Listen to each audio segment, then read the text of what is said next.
Good morning everyone, welcome back in inspire and pass classes. आज है 12 मार्च और 12 मार्च से बनने वाले सभी इंपॉर्टेंट करंट अफेयर का विथ स्टैटिक हम लोग इस वीडियो में डिस्कशन करेंगे।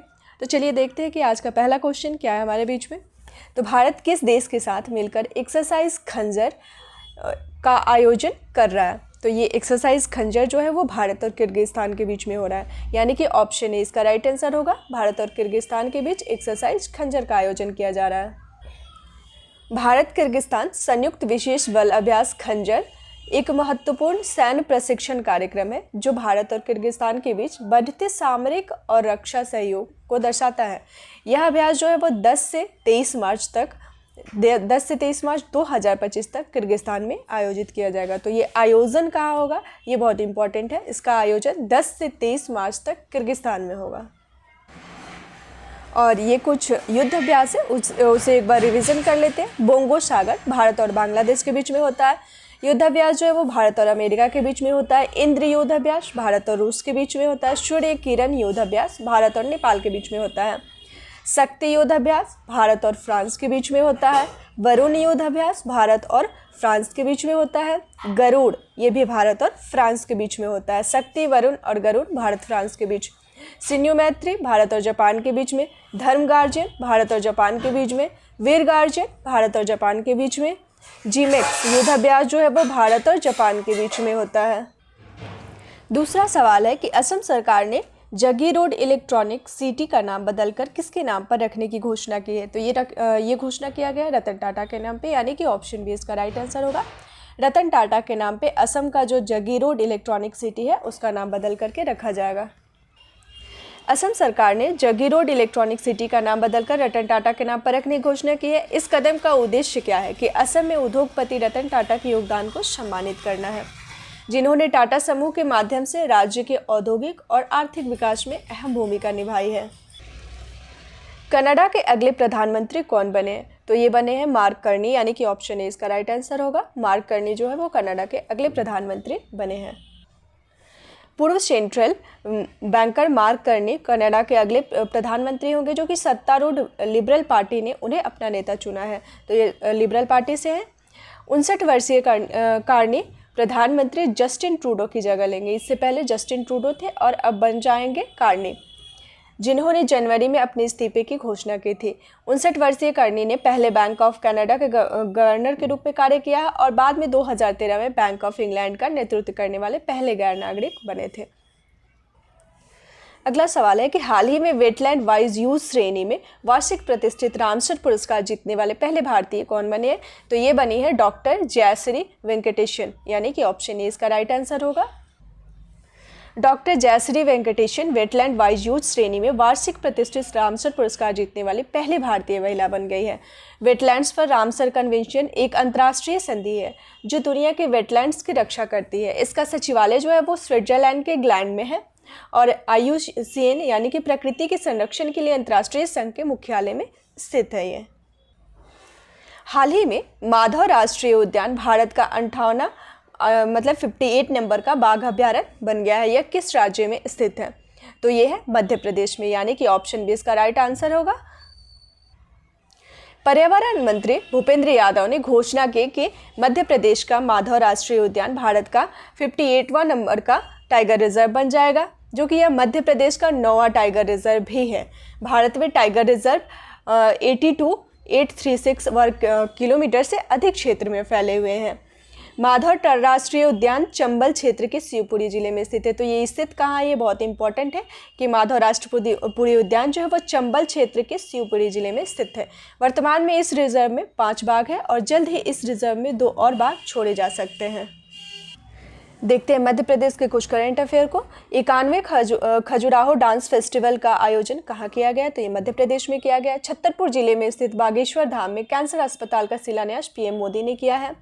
मध्य प्रदेश में PM मोदी द्वारा केन बेतवा लिंक परियोजना की आधारशिला रखी गई है। मध्य प्रदेश में नर्मदा नदी पर ओंकारेश्वर सोलर फ्लोटिंग परियोजना की शुरुआत की गई है। मुख्यमंत्री डॉक्टर मोहन यादव भोपाल में खेल और युवा कल्याण विभाग के पार्थ योजना की शुरुआत की है और राज्य में नक्शा पहल शुरू की गई है। मध्य प्रदेश ने भारत के आर्थिक परिदृश्य में एक महत्वपूर्ण कदम उठाते हुए देश की पहली समर्पित ग्लोबल कैपेबिलिटी सेंटर नीति 2025 पेश की है। रातापानी देश का 57वां टाइगर रिजर्व चुना गया है। अब और 58वां कौन सा बन गया है, तो Madhav tiger reserve.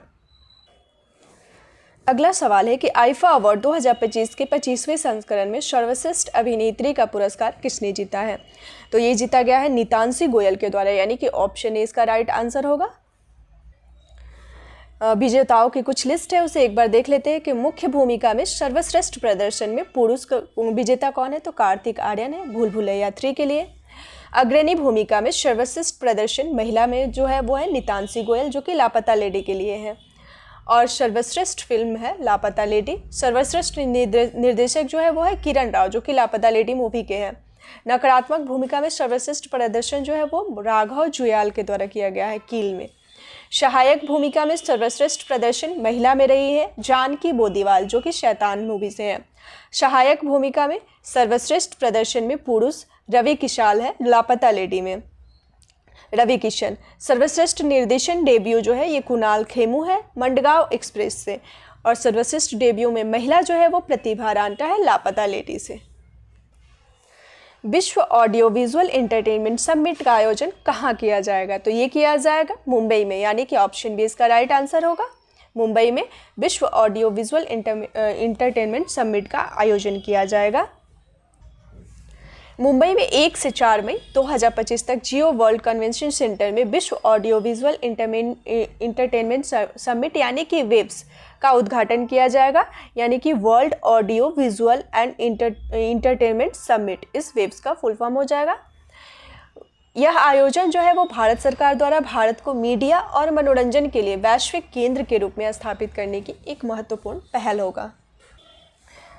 Champions trophy 2025 में प्लेयर ऑफ द टूर्नामेंट किसे चुना गया है, तो ये चुना गया रचिन रविंद्र को, यानी कि ऑप्शन ए राइट आंसर होगा। रचिन रविंद्र जो है ये प्लेयर ऑफ द टूर्नामेंट चुने गए हैं, जो कि न्यूजीलैंड के हैं, ये न्यूजीलैंड के प्लेयर हैं। क्रिकेट टीम इंडिया ने दुबई इंटरनेशनल क्रिकेट स्टेडियम में खेले गए फाइनल मैच में न्यूजीलैंड को 4 विकेट से हराकर तीसरी बार आईसीसी चैंपियनशिप ट्रॉफी जीत गई है, तो ये हमारा तीसरा ट्रॉफी है। और इसका होस्ट कौन था, तो पाकिस्तान और यूएई दोनों संयुक्त रूप से थे, पाकिस्तान और यूएई। तो यहाँ मैच जो हुआ वो यूएई में हुआ, पाकिस्तान में नहीं हुआ था। फाइनल मुकाबले में 252 रनों के लक्ष्य का पीछा करते हुए भारत ने 1 ओवर शेष रहते हुए इसे हासिल कर लिया था। कप्तान रोहित शर्मा को प्लेयर ऑफ द मैच, और यहाँ प्लेयर ऑफ द मैच जो है ये किसको मिला है, तो कप्तान रोहित शर्मा को मिला है, और न्यूजीलैंड के रचिन रविंद्र को प्लेयर ऑफ द सीरीज घोषित किया गया है। तो ये बहुत इंपॉर्टेंट न्यूज़ है, इसे याद रखना होगा। प्रीवियस क्वेश्चन था कि किस राज्य में उत्तर भारत की पहली हरित हाइड्रोजन संयंत्र की आधारशिला रखी गई है, तो ये रखा गया हिमाचल प्रदेश में, यानी कि ऑप्शन ए इसका राइट आंसर होगा। हिमाचल प्रदेश में उत्तर भारत की पहली हरित हाइड्रोजन संयंत्र की आधारशिला रखी गई है। और हिमाचल प्रदेश के मुख्यमंत्री सुखविंदर सिंह सुक्खू ने सोलान जिले के नालागढ़ तहसील के दभोट में ये रखा गया है, तो ये जिला याद रखना है कि ये सोलान जिला में रखा गया है, सोलान जिला में रखा गया है। क्वेश्चन ऑफ द डे यानी कि आज का क्वेश्चन है कि किस देश के वैज्ञानिकों द्वारा आईवीएफ तकनीक का उपयोग करके पहली बार सफलतापूर्वक कंगारू भ्रूण बनाया गया है। तो इस क्वेश्चन का जवाब आप लोग को हमें कमेंट बॉक्स में देना है। और प्लीज़ अगर आप लोग को मेरा ये वीडियो पसंद आ रहा है तो इसे सपोर्ट करें और अपने दोस्तों के साथ इसे शेयर भी करें, ताकि अधिक से अधिक लोग हमसे जुड़ सकें। मेरी वीडियो को लाइक और सब्सक्राइब करें। मिलते हैं फिर नेक्स्ट न्यूज़ के साथ नेक्स्ट वीडियो में। Thanks for watching.